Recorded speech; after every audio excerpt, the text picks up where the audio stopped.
Histoire Guliche. Il était une fois un garçon dans le comté de Mayo. Guliche était son nom. Il y en avait la plus belle, un peu à l'écart du pignon de la maison, et il avait souvent l'habitude de s'asseoir sur le talus d'herbe fine qui la contournait. Une nuit, il se tenait debout, à moitié appuyé contre le pignon de la maison, levant les yeux vers le ciel et observant la belle lune blanche au-dessus de sa tête. Après être resté ainsi debout pendant quelques heures, il se dit, « Mon amer chagrin de ne pas avoir complètement quitté cet endroit. Je préférerais être n'importe où dans le monde qu'ici. Eh bien pour toi, lune blanche, dit-il, qui tourne, comme tu veux, et personne ne peut te remettre en cause. J'aimerais être comme toi. » À peine le mot était-il sorti de sa bouche qu'il entendit un grand bruit venant comme le bruit de plusieurs personnes courant ensemble, parlant, riant et faisant du sport, et le son passa près de lui comme un tourbillon de vent, et il écoutait. À ce qu'il entre dans le rate. Moucha, par mon âme, dit-il, mais vous êtes assez joyeux et je vous suivrai. Il ne savait pas au début que c'était elle qui était dedans, mais il les suivit dans le rate. C'est là qu'il entendit le fulpani, et le folporni, le rapleuta et le rolia-bolia, qu'ils avaient là, et chacun d'entre eux criant aussi fort qu'il pouvait. Mon cheval, et ma bride, et selle. Mon cheval, ma bride et ma selle. Par ma main, dit Guliche, mon garçon, ce n'est pas mal. Je t'imiterai, et il s'écria aussi bien que, mon cheval, et ma bride, et ma selle. Mon cheval, et ma bride, et selle. Et à ce moment-là, il y avait un beau cheval avec une bride d'or et une selle d'argent, debout devant lui. Il sauta dessus, et dès qu'il fut sur le dos, il vit clairement que le rate était plein de chevaux et de petites gens qui montaient dessus. L'un d'entre eux lui dit. « Viens-tu avec nous ce soir, Guliche ? » « Je le suis sûrement, a déclaré Guliche. « Si c'est le cas, venez, dit le petit homme, et ils sortirent tous ensemble, chevauchant comme le vent, plus vite que le cheval le plus rapide que vous ayez jamais vu chasser, et plus vite que le renard et les chiens à sa queue. Le vent froid de l'hiver qui était devant eux, ils l'ont rattrapé, et le vent froid de l'hiver qui était derrière eux, elle ne les a pas rattrapés. Et ils ne s'arrêtèrent dans cette course complète, jusqu'à ce qu'ils arrivèrent au bord de la mer. Alors chacun d'eux dit, « I've overcap, I overcap. » Et à ce moment-là, ils étaient dans les airs, et avant que Guliche n'ait eu le temps de se rappeler où il se trouvait, ils étaient de nouveau sur la terre ferme et partaient comme le vent. Finalement, ils s'arrêtèrent et l'un d'entre eux dit à Guliche, « Guliche, sais-tu où tu es maintenant ? » « Je ne le sais pas, dit Guliche. « Vous êtes en France ? » « Guliche, dit-il. La fille du roi de France doit se marier ce soir, la plus belle femme que le soleil ait jamais vue, et nous ferons de notre mieux pour l'amener avec nous, si seulement nous pouvons l'enlever, et il faut que tu viennes avec nous afin que nous puissions mettre la jeune fille derrière toi sur le cheval, quand nous l'emmènerons, car il ne nous est pas permis de la mettre assise derrière nous. Mais tu es chair et sang, et elle pourra bien vous saisir pour ne pas tomber de cheval. Êtes-vous satisfait, Guliche ? Et ferez-vous ce que nous vous disons ? Pourquoi ne devrais-je pas être satisfait ? Dit Guliche.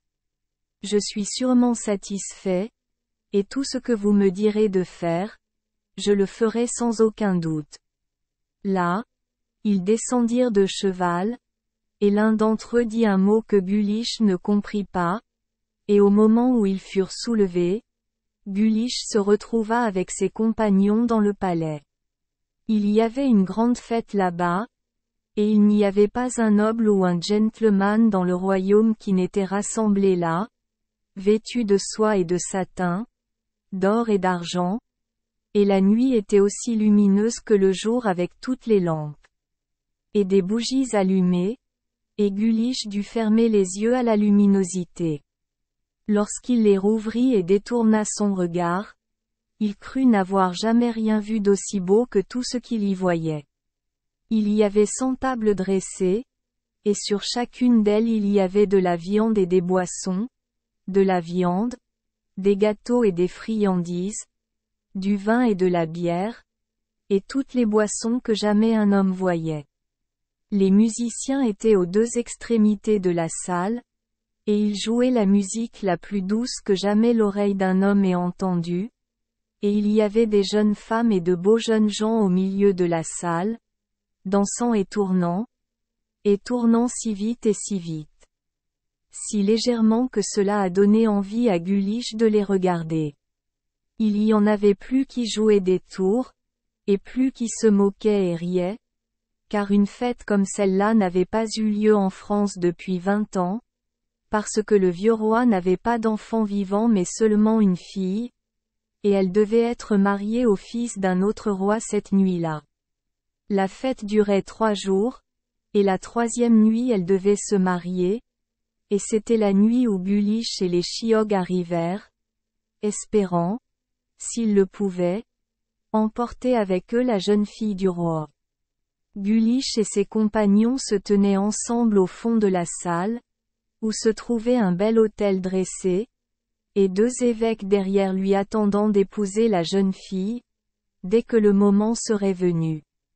Désormais, personne ne pouvait voir les Chiogs, car ils prononçaient un mot en entrant, ce qui les rendait tous invisibles, comme s'ils n'avaient pas été du tout dedans. Dites-moi laquelle d'entre elles est la fille du roi, dit Guliche, alors qu'il s'habituait un peu au bruit et à la lumière. Tu ne la vois pas là, loin de toi? Dit le petit homme à qui il parlait. Guliche regarda là où le petit homme montrait du doigt, et là il vit la plus belle femme qui se trouvait, pensa-t-il, sur la crête du monde. La rose et le lys se battaient ensemble en face, et on ne pouvait dire lequel d'entre eux remporta la victoire.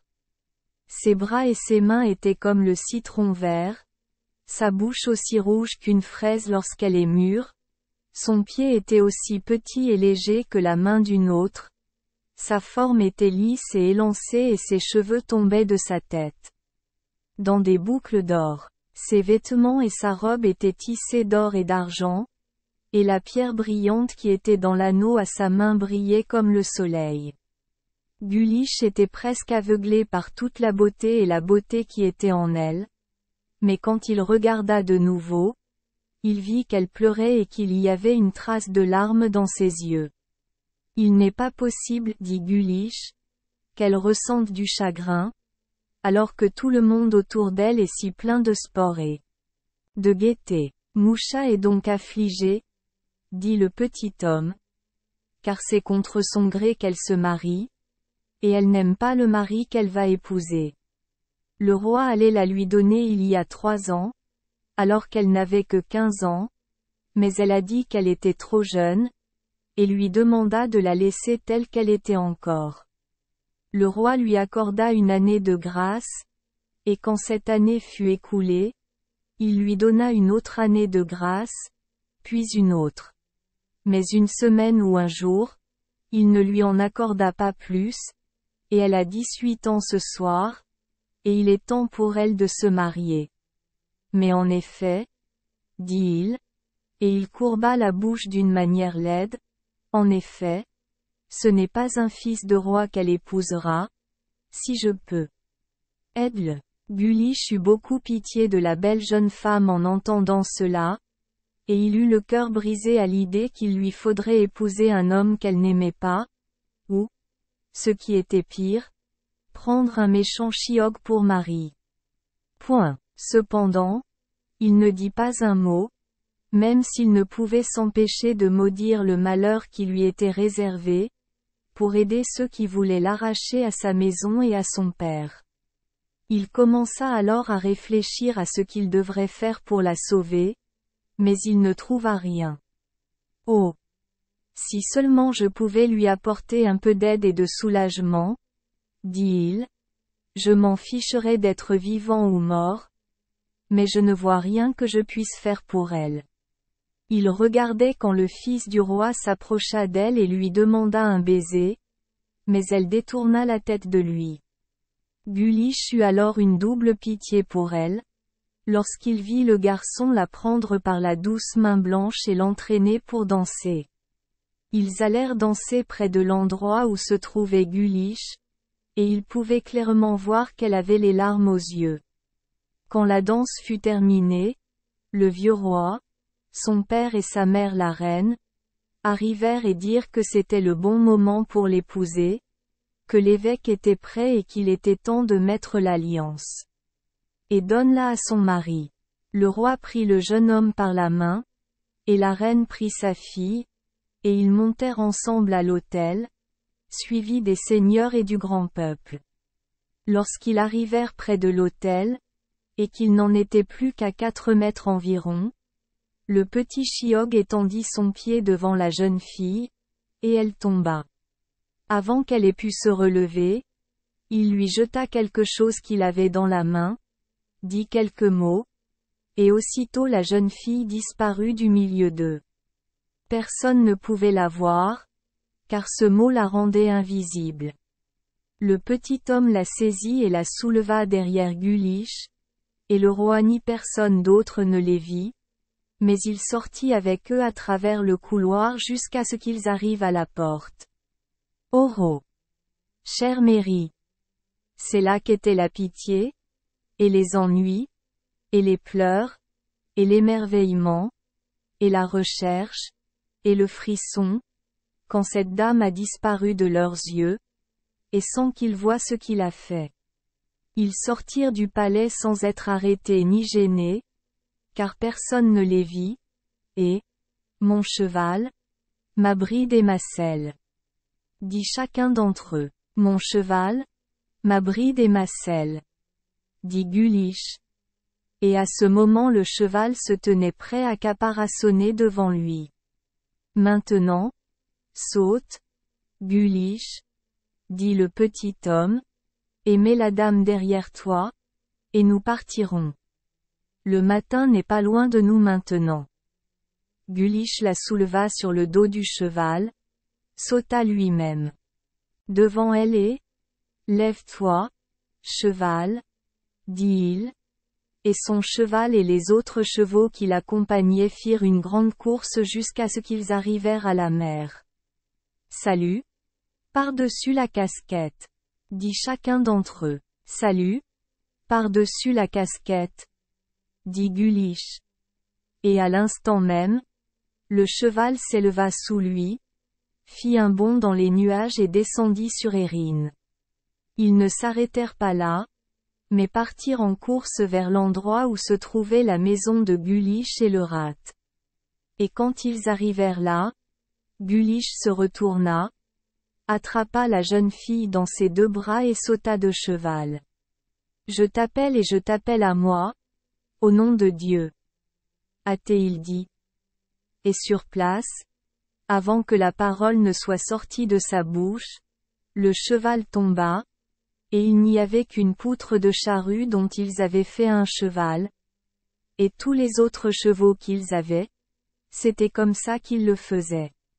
Certains d'entre eux montaient sur un vieux balai, d'autres sur un bâton cassé, et d'autres encore sur une pelouse de bohème ou une tige de pruche. Les bonnes personnes ont crié ensemble lorsqu'elles ont entendu ce que Guliche a dit. Oh! Guliche? Espèce de clown? Espèce de voleur? Pour que rien de bon ne puisse t'arriver? Pourquoi nous as-tu joué ce tour? Mais il n'avait aucun pouvoir pour enlever la jeune fille, après que Guliche l'eut consacrée à lui-même. Oh! Guliche? N'est-ce pas un beau service que tu nous as rendu? Et nous sommes si gentils avec toi? À quoi nous sert maintenant notre voyage en France? Ne t'en fais pas encore, espèce de clown, mais tu nous paieras une autre fois. Pour cela, croyez-nous, vous vous en repentirez. Il n'aura rien à retirer de la jeune fille, dit le petit homme qui lui parlait auparavant dans le palais, et en prononçant ce mot, il s'approcha d'elle et lui donna une gifle sur le côté de la tête. Maintenant, dit-il, elle ne parlera plus. Maintenant, Guliche, à quoi te servira-t-elle quand elle sera muette? Il est temps pour nous de partir, mais tu te souviendras de nous, Guliche. Point d'exclamation guillemets double. Quand il dit cela, il étendit ses deux mains, et avant que Guliche ait pu donner une réponse, lui et les autres furent partis dans le rate, hors de sa vue, et il ne les vit plus. Il se tourna vers la jeune femme et lui dit: Grâce à Dieu, ils sont partis. Ne préférerais-tu pas rester avec moi plutôt qu'avec eux? Elle ne lui a donné aucune réponse. Elle a encore des ennuis et du chagrin, dit Guliche dans son propre esprit, et il lui parla de nouveau. J'ai peur que vous deviez passer cette nuit dans la maison de mon père, madame, et si je peux faire quelque chose pour toi, dis-le-moi, et je serai ton serviteur. La belle fille resta silencieuse, mais il y avait des larmes dans ses yeux et son visage était blanc et rouge l'un après l'autre. Madame, dit Guliche, dites-moi ce que vous aimeriez que je fasse maintenant. Je n'ai jamais appartenu du tout à cette bande de chiots qui vous ont emmené avec eux. Je suis le fils d'un honnête fermier et je suis parti avec eux. Sans le savoir, si je peux te renvoyer chez ton père, je le ferai, et je prie pour que tu fasses maintenant tout usage de moi que tu souhaites. Il la regarda en face et vit la bouche bouger comme si elle allait parler, mais aucun mot n'en sortit. Il n'est pas possible, dit Guliche, que tu sois muet. Ne t'ai-je pas entendu parler au fils du roi dans le palais ce soir? Où est-ce que ce diable t'a rendu vraiment muet, quand il a frappé ta vilaine main sur la mâchoire? Point d'interrogation guillemets double. La jeune fille leva sa main blanche et lisse et posa son doigt sur sa langue pour lui montrer qu'elle avait perdu la voix et la parole, et les larmes coulaient de ses deux yeux comme des ruisseaux, et les yeux de Guliche n'étaient pas secs. Car, aussi rude qu'il fût extérieurement, il avait le cœur tendre et ne supportait pas la vue de la jeune fille et d'elle dans cette situation malheureuse. Il commença à réfléchir en lui-même à ce qu'il devait faire, et il n'aimait pas la ramener avec lui dans la maison de son père, car il savait bien qu'on ne le croirait pas, qu'il avait été en France et qu'il avait ramené avec lui le fils du roi de France, et il craignait qu'on se moque de la jeune femme ou qu'on l'insulte. Comme il doutait et hésitait sur ce qu'il devait faire, il se souvint par hasard du curé. Gloire à Dieu, dit-il, je sais maintenant ce que je vais faire.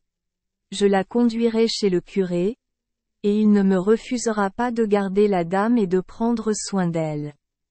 Il se tourna de nouveau vers la dame et lui dit qu'il répugnait à la conduire chez son père, mais qu'il y avait un excellent prêtre très ami avec lui, qui prendrait bien soin d'elle, si elle voulait rester dans sa maison, mais que s'il y avait un autre endroit où elle préférerait aller, il dit qu'il l'y amènerait. Elle baissa la tête pour lui montrer qu'elle était obligée, et lui fit comprendre qu'elle était prête à le suivre partout où il irait. Nous irons donc chez le curé, dit-il. Il a une obligation envers moi et fera tout ce que je lui demanderai. Ils se rendirent donc ensemble à la maison du prêtre, et le soleil commençait à peine à se lever lorsqu'ils arrivèrent à la porte.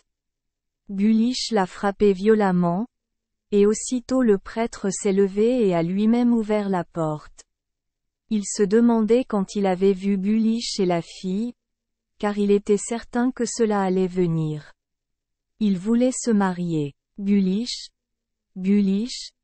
N'est-ce pas le gentil garçon que tu es que tu ne peux pas attendre jusqu'à 10 heures ou jusqu'à midi, mais que tu dois venir me voir à 7 heures, pour chercher un mariage, toi et ta chérie? Tu devrais savoir que je ne peux pas t'épouser dans un tel moment, ou, en tout cas, je ne peux pas t'épouser légalement. Mais Boubou, dit-il tout à coup en regardant de nouveau la jeune fille, au nom de Dieu, qui es-tu ici? Qui est-elle? Et comment l'as-tu eue, père? Dit Guliche. Tu peux m'épouser, ou n'importe qui d'autre, si tu le souhaites. Mais ce n'est pas pour me marier que je suis venu vers toi maintenant, mais pour te demander, s'il te plaît, de donner un logement dans ta maison à cette jeune femme. Le curé le regardait comme s'il avait 10 têtes sur lui. Mais sans lui poser d'autres questions, il le pria d'entrer, lui et la jeune fille, et quand ils furent entrés, il ferma la porte, les fit entrer dans le salon et les fit asseoir.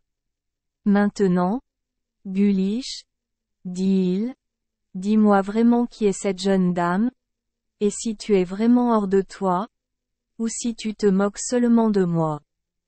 Je ne dis pas un mot de mensonge et je ne me moque pas de vous, a déclaré Guliche. Mais c'est au palais du roi de France que j'ai enlevé cette dame, et c'est la fille du roi de France. Il commença alors son histoire et raconta tout au prêtre, et celui-ci était si surpris qu'il ne pouvait s'empêcher de crier de temps ou de battre des mains. Lorsque Guliche dit, d'après ce qu'il avait vu, qu'il pensait que la jeune fille n'était pas satisfaite du mariage qui allait avoir lieu dans le palais avant que lui et les Chiognes ne le rompent, une rougeur apparut sur la joue de la jeune fille, et il en était plus sûr que jamais elle préférait être telle qu'elle était, aussi mauvaise qu'elle était, que d'être l'épouse de l'homme qu'elle détestait. Quand Guliche dit qu'il serait très reconnaissant envers le prêtre s'il la gardait dans sa propre maison, l'homme aimable dit qu'il le ferait aussi longtemps que Guliche le voudrait, mais qu'il ne savait pas ce qu'il devrait faire d'elle. Parce qu'il n'avait aucun moyen de la renvoyer chez son père. Guliche répondit qu'il était inquiet de la même chose et qu'il ne voyait rien d'autre à faire que de se taire jusqu'à ce qu'il trouve une occasion de faire quelque chose de mieux. Ils se mirent alors d'accord entre eux pour que le curé laisse entendre que c'était la fille de son frère qu'il avait, qui lui rendait visite d'un autre comté, qu'il dise à tout le monde qu'elle était muette et qu'il fasse de son mieux pour éloigner tout le monde d'elle. Ils dirent à la jeune fille ce qu'ils comptaient faire, et elle montra par ses yeux qu'elle leur était obligée. Guliche rentra alors chez lui, et lorsque ses gens lui demandèrent où il avait été, il répondit qu'il dormait au pied du fossé et qu'il y avait passé la nuit. Les voisins du curé étaient très étonnés de voir la jeune fille qui arrivait si soudainement chez lui sans que personne ne sache d'où elle venait ni quelles affaires elle avait là-bas. Certains disaient que tout n'était pas comme il aurait dû être, et d'autres que Guliche n'était pas comme le même homme qu'avant, et que c'était une belle histoire, comment il se rendait chaque jour à la maison du prêtre. Et que le prêtre avait un désir et un respect pour lui, chose qu'ils n'ont pas pu éclaircir du tout. C'était vrai pour eux, en effet, car il était rare que la journée passe sans que Guliche se rende à la maison du prêtre et ait une conversation avec lui, et chaque fois qu'il venait, il espérait retrouver la jeune femme en bonne santé. Et avec permission de parler. Mais hélas, elle restait muette et silencieuse, sans soulagement ni guérison. Comme elle n'avait pas d'autre moyen de parler, elle entretenait une sorte de conversation entre elle et lui, en remuant la main et les doigts, en clignant des yeux, en ouvrant et en fermant la bouche, en riant ou en souriant, et mille autres signes, de sorte qu'ils ne tardèrent pas à bien se comprendre. Guliche réfléchissait toujours à la manière dont il devrait la renvoyer chez son père, mais il n'y avait personne pour l'accompagner, et lui-même ne savait pas quel chemin prendre, car il n'était jamais sorti de son pays avant la nuit où il l'emmena avec lui. Le prêtre n'avait pas non plus de meilleure connaissance que lui, mais lorsque Guliche le lui demanda, il écrivit 3 ou 4 lettres au roi de France et les remit aux acheteurs et vendeurs de marchandises, qui allaient d'un endroit à l'autre à travers la mer. Mais ils s'égarèrent tous, et jamais aucun ne tomba entre les mains du roi. Ils furent ainsi pendant de nombreux mois, et Guliche tombait de plus en plus amoureux d'elle chaque jour, et il était clair pour lui et pour le prêtre qu'elle l'aimait. Bien. Le garçon craignit finalement beaucoup que le roi n'apprenne vraiment où était sa fille et ne la reprenne loin de lui, et il supplia le prêtre de ne plus écrire, mais de s'en remettre à Dieu. Ils passèrent donc le temps pendant 1 an, jusqu'au jour où Guliche était allongé tout seul, sur l'herbe, le dernier jour du dernier mois d'automne, et il repensait dans son esprit à tout ce qui s'était passé. Depuis le jour où il traversa la mer avec les bergers.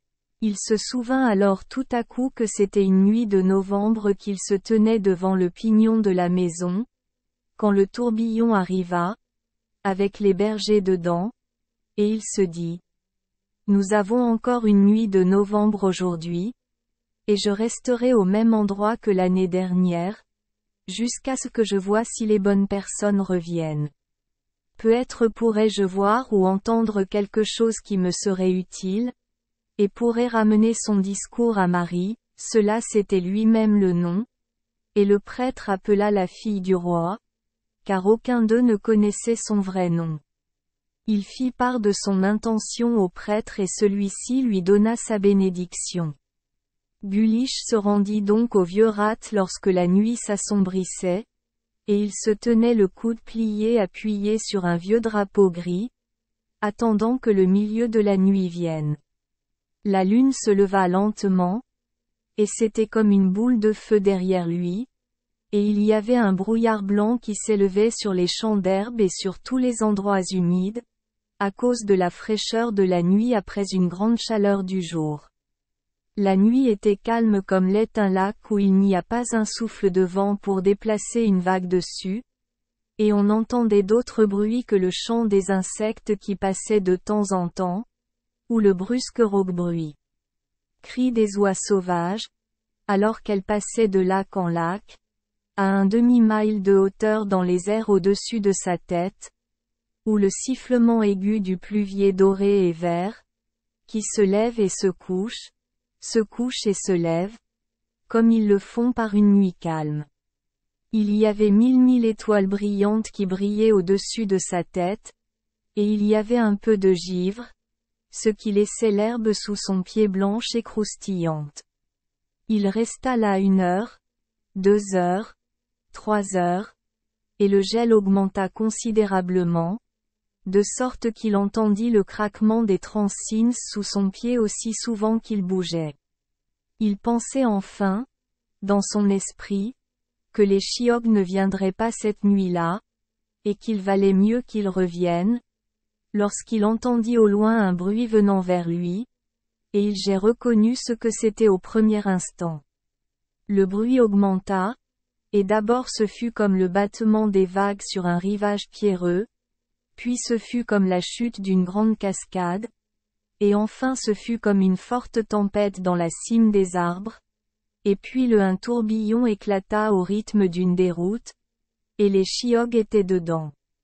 Tout cela s'est passé si brusquement qu'il en a perdu le souffle, mais il est revenu à lui sur le champ et s'est mis l'oreille pour écouter ce qu'il disait. À peine étaient-ils rassemblés dans le rat qu'ils commencèrent tous à crier, à hurler et à parler entre eux, et alors chacun d'eux s'écria: Mon cheval, ma bride et ma selle. Mon cheval, ma bride et ma selle. Et Guliche reprit courage et cria aussi fort que n'importe lequel d'entre eux: Mon cheval, ma bride et ma selle. Mon cheval, ma bride et ma selle. Mais avant que le mot ne sorte de sa bouche, un autre homme s'écria: Ora! Guliche, mon garçon, Es-tu de nouveau ici avec nous?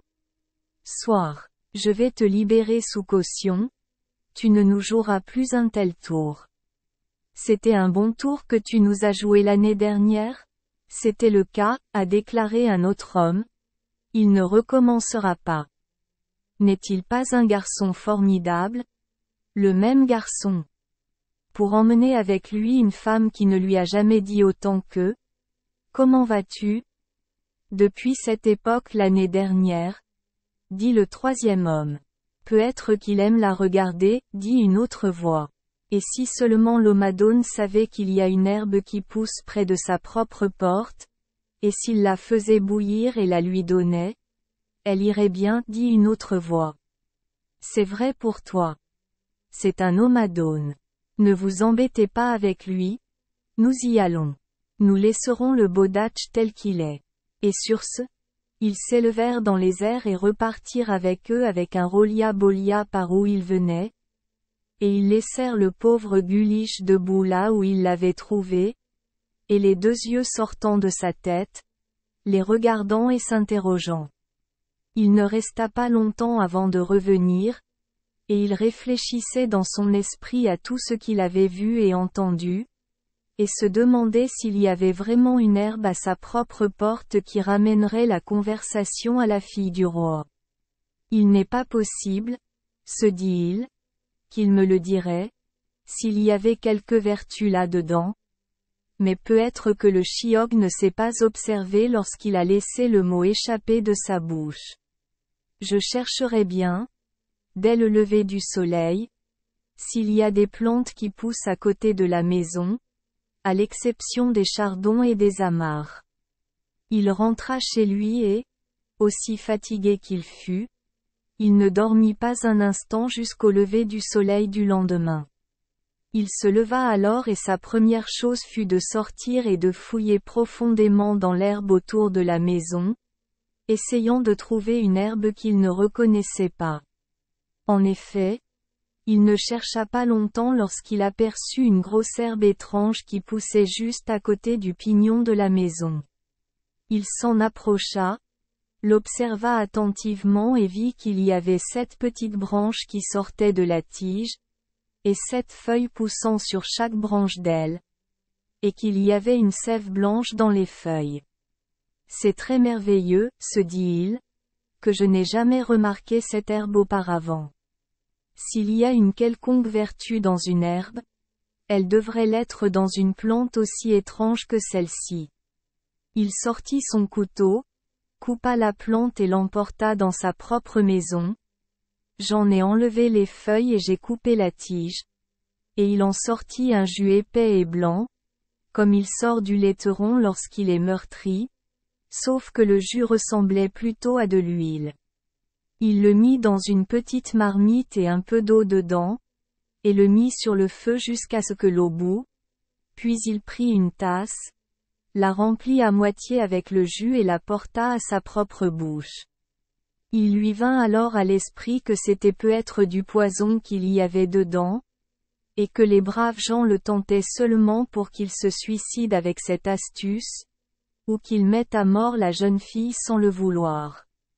Il reposa la tasse, en fit tomber quelques gouttes sur le dessus de son doigt et la porta à sa bouche. Ce n'était pas amer et avait en effet un goût doux et agréable. Il s'enhardit alors, et en but un plein dé à coudre, puis autant, et il ne s'arrêta qu'après avoir bu la moitié de la tasse.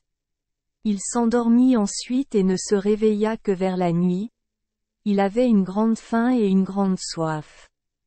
Il lui fallut donc attendre que le jour se lève, mais il résolut, dès qu'il se réveillerait le matin, d'aller trouver la fille du roi et de lui donner à boire du jus de l'herbe. Dès qu'il se levait le matin, il se rendait à la maison du prêtre avec la boisson à la main, et il ne s'est jamais senti aussi audacieux et vaillant, aussi fougueux et léger, que ce jour-là, et il était tout à fait sûr que c'était la boisson qu'il buvait qui le rendait si copieux. Lorsqu'il arriva à la maison, il trouva le prêtre et la jeune femme à l'intérieur, et ils se demandèrent beaucoup pourquoi il ne leur avait pas rendu visite depuis 2 jours. Il leur raconta toutes ces nouvelles et dit qu'il était certain qu'il y avait un grand pouvoir dans cette herbe, et qu'elle ne ferait aucun mal à la dame, car il l'avait essayée lui-même et en avait tiré du bien, puis il la lui faisait goûter. Car il a juré et juré qu'il n'y avait aucun mal à cela.